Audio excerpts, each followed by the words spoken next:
कि एक कालखंड होता जो ऋषि मुनि तपस्या करते थे और उनकी तपस्या को भंग करने के लिए उस समय राक्षस शक्तियाँ काम करती थी।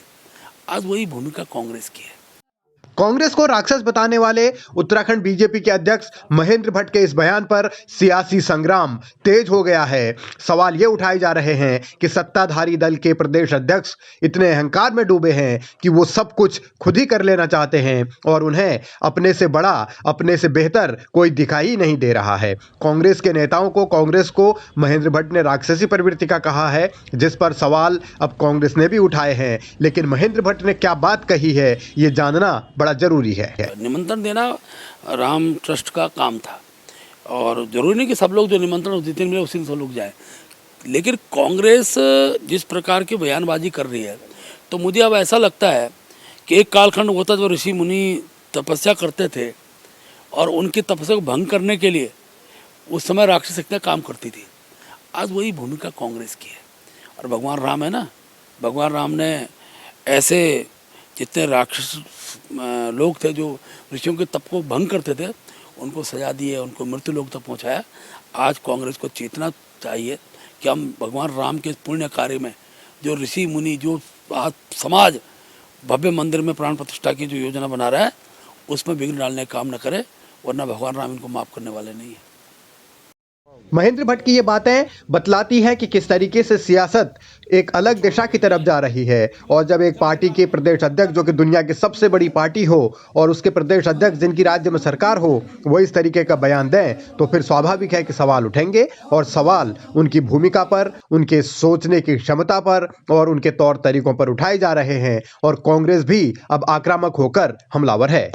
देखिए, ब्राह्मण सौम्य होता है, ब्राह्मण ज्ञानी होता है, ब्राह्मण ज्ञाता होता है, लेकिन इनमें कोई चीज़ दिखाई नहीं देती। जब ये श्रीनगर से चुनाव लड़ते थे तो ये जमानत इनकी जब्त होती थी। राम लहर चली, उसमें ये तर गए, क्योंकि पत्थर भी तर जाते हैं राम के नाम से, ये भी तर गए। और उसके बाद जोशीमठ का जो हाल इनके रहते हुए हुआ वो कोई और विधायक होता शायद ऐसा नहीं होता। इनके रहते रोहिणी की घटना घटी, इन्होंने एक बार भी सदन में उसका विषय नहीं उठाया, ना सरकार से गुहार की, और आज जोशीमठ बर्बाद हो गया। वो आदमी कांग्रेस को कहता है राक्षस है।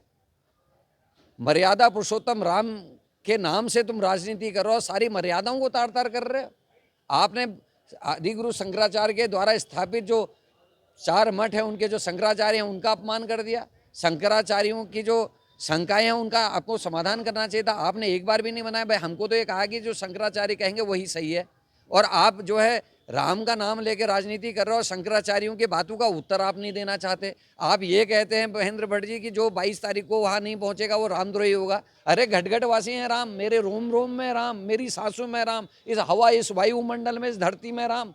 वो तो घटघट वासी है। जहाँ पर बैठ जाऊँगा वहाँ पर राम, मैं उनको मन से याद करूँगा, राम वहीं हो जाएंगे। मुझे अयोध्या जाने की क्या आवश्यकता है? और बताइए ना, 100 करोड़ से ज़्यादा लोग क्या अयोध्या 22 तारीख को पहुंच सकते हैं? क्या वो सारे के सारे रामद्रोही हैं? और आप बताएं महेंद्र भट्ट जी, जो अक्षत आप बांट रहे हैं, इसकी परंपरा क्या है? इसकी परंपरा तो यह है कि पूजन के बाद बंटता है। आपने पूजा से पहले अक्षत घर घर पहुंचा दिए, कहाँ पूजा हुई? अभी तो अयोध्या में पूजा ही नहीं हुई। तो आप सारे ऐसे काम कर रहे हैं जिससे ब्राह्मण समाज को दुख होगा। इस बात है, आप सौभाग्यशाली हैं क्योंकि आपने ब्राह्मण कुल में जन्म लिया, लेकिन ब्राह्मण कुल के और लोगों को परेशानी होगी कि हमारे कुल में एक ऐसा व्यक्ति पैदा हुआ जो शंकराचार्यों का अपमान करता है, जो अन्य लोगों के समाज की इज्जत नहीं करता। खुद को बेहतर और सही साबित करने की कोशिश दोनों ओर से हो रही है। लेकिन महेंद्र भट्ट का बयान कितना जायज है, कितना जरूरी है और कितना सही है, ये फैसला तो जनता ही बेहतर कर सकती है। ऐसे में सवाल है कि क्या किसी भी पार्टी को कुछ भी कह देना आज फैशन बन गया है, या फिर बीजेपी को लगता है कि अब उनके आगे कोई टिकने वाला है ही नहीं।